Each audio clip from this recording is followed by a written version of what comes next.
जैसा कि आप सभी को विदित है कि आज जो है वो विवेकानंद की जयंती है। किसकी जयंती है?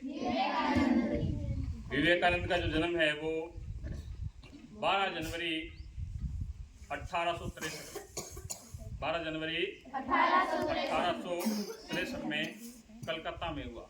कहाँ हुआ? कलकत्ता में। और इनकी जो मृत्यु हुई वो 4 जुलाई 1902 को 4 जुलाई 1902 को कलकत्ता का ही शहर है हावड़ा। ठीक है, ये पश्चिम बंगाल में पड़ता है। ठीक है, हावड़ा एक ब्रिज बना हुआ है, ठीक, उसके नाम पे उसका नाम रखा है हावड़ा। तो हावड़ा में इनकी मृत्यु हुई। इनका जो बचपन का नाम था वो नरेंद्र प्रसाद था। क्या नाम था? नरेंद्र प्रसाद।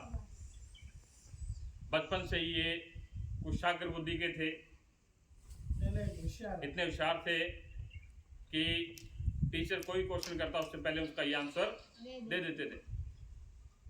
फिर जैसे जैसे इनकी उम्र बढ़ती गई और इनमें एक ललक जाग गई कि मुझे ईश्वर को प्राप्त करना है, भगवान को प्राप्त करना है। घर वालों का कि आपकी शादी की उम्र होती है, आपकी शादी कर देते हैं। कहता मुझे शादी नहीं करनी है, मुझे ईश्वर की प्राप्ति करनी है।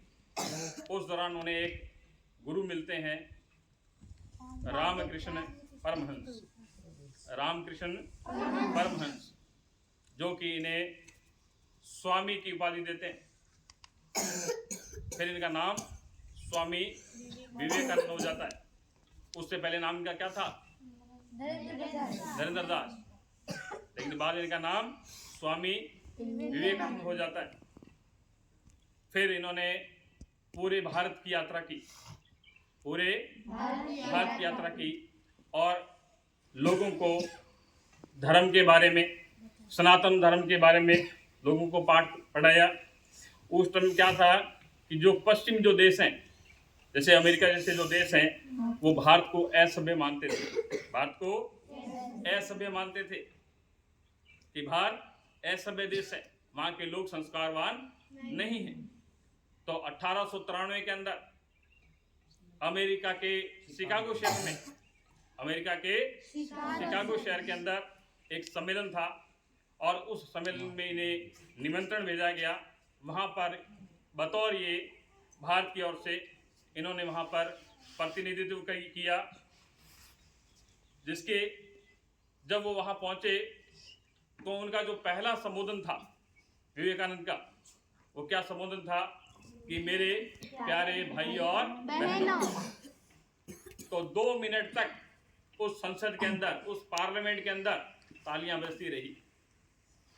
जहां भारत को असभ्य समझा जाता था, वहां पर उसी भारत के नागरिक ने जाकर जब कहा भाई और बहनों, तो उन लोगों को लगा कि ये तो हमसे बहुत ज्यादा आगे है।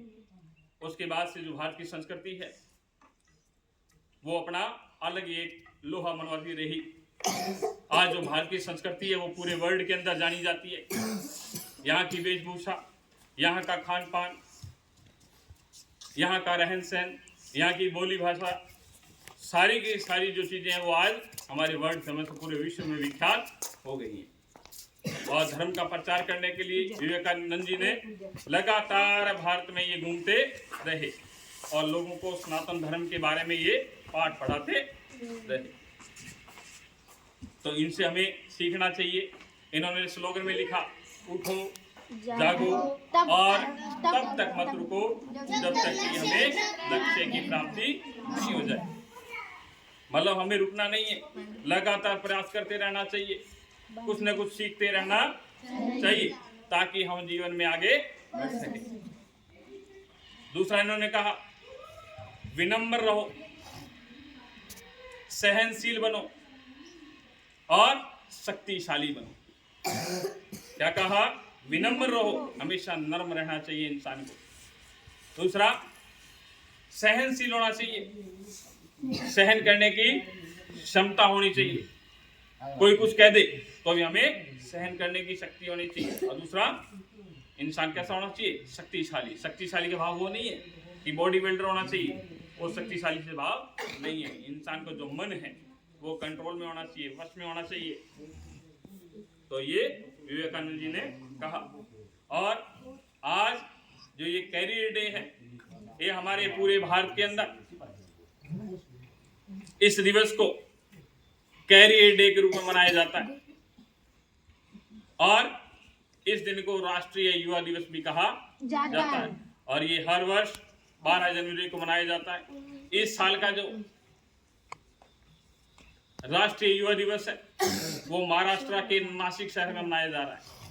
महाराष्ट्र के नासिक शहर में मनाया जा रहा है। 2024 का जो अपने राष्ट्रीय युवा दिवस है वो महाराष्ट्र के अंदर नासिक के अंदर मनाया जा रहा है। वहां पर आज हमारे भारत के यशस्वी प्रधानमंत्री श्री नरेंद्र दामोदर प्रसाद जी जो मोदी हैं वो संबोधन करेंगे। वहां पर उन्होंने संबोधन किया होगा, अभी तो लेट हो गए।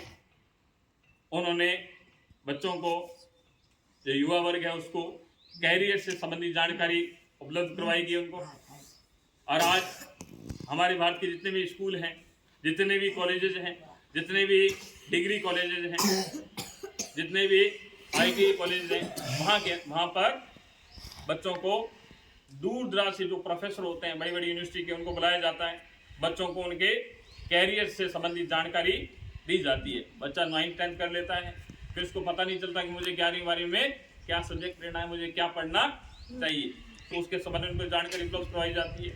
फिर 11वीं 12वीं यदि वो साइंस से पढ़ता है तो उसको क्या करना चाहिए, आगे आर्ट्स से पढ़ता है उसको क्या करना चाहिए, या कॉमर्स से पढ़ता है तो उसको क्या करना चाहिए, इसकी जो जानकारी है वो उनको उपलब्ध करवाई जाती है आज के दिन।